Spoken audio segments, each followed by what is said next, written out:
J'ai toujours été une petite fille très curieuse.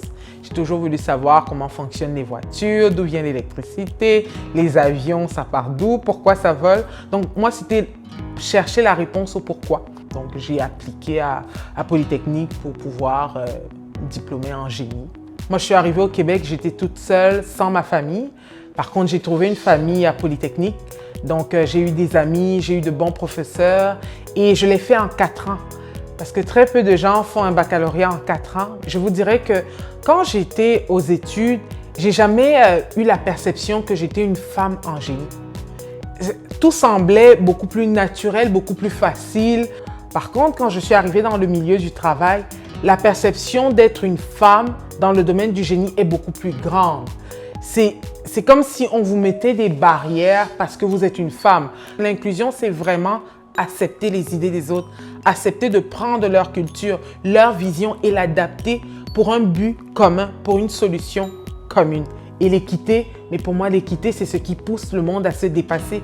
Quand on sent qu'on n'est pas reconnu à la même valeur que les autres, qu'on est pris différemment, c'est sûr qu'on n'apporte pas le meilleur de nous. Donc, un monde équitable, un domaine équitable, c'est très important. Et moi, je fais partie des communautés, je ne peux pas me cacher, c'est encore peu élevé.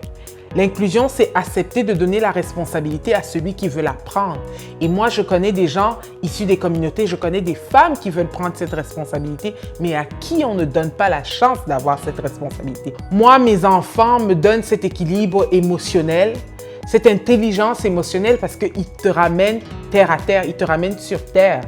Et j'ai besoin de ça pour pouvoir être une employée, une ingénieure équilibrée. Parce qu'en tant qu'ingénieure, je dois prendre en compte les gens autour de moi. La première chose que je dirais aux jeunes filles et aux personnes non binaires, c'est de lever la main. Au pire des cas, qu'est-ce qui va arriver? C'est un non. Mais le non, ça t'aide juste, ça t'encourage juste pour la prochaine étape, premièrement. Mais en plus de ça, si tu ne lèves pas la main alors que tu le désires vraiment, ben, tu ne l'auras pas. Tu auras eu un non pareil, mais ce non viendra de toi. Et je trouve qu'il est pire. Pourquoi? Parce qu'il vient avec des regrets. Donc moi, j'essaye toujours d'aller dans les écoles pour pouvoir refléter une autre image de l'ingénieur. Parce que l'ingénieur, c'est généralement considéré comme un homme qui a un certain âge. Donc, c'est comme ça qu'on voit l'ingénieur. Donc moi, je dis souvent, je suis l'autre type d'ingénieur qu'on ne représente pas.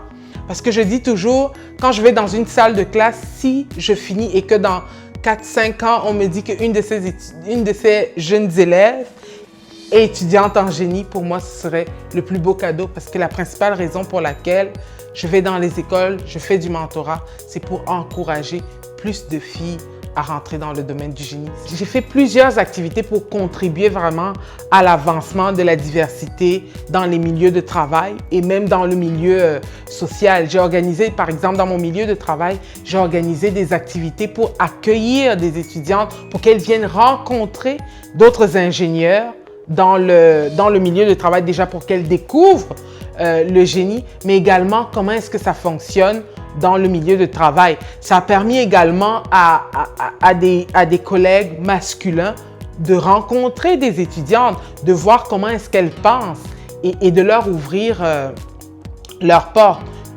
Pour atteindre cet objectif d'être ingénieur, comme je l'ai dit, c'est d'abord se faire confiance en soi-même et se dire qu'on en a la capacité.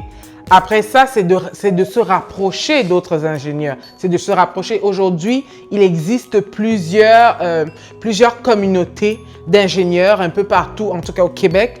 Je peux parler, par exemple, l'Ordre des ingénieurs a mis en place des programmes de mentorat dans le domaine du génie. Et aussi, il faudrait qu'il y ait plus de femmes autour des tables de décision. Parce que quand il y aura plus de femmes, ça sera moins monolithique. Il y aura moins de personnes qui pensent de la même façon. Il y aura des gens qui pourront imprégner d'une vision différente la prise de décision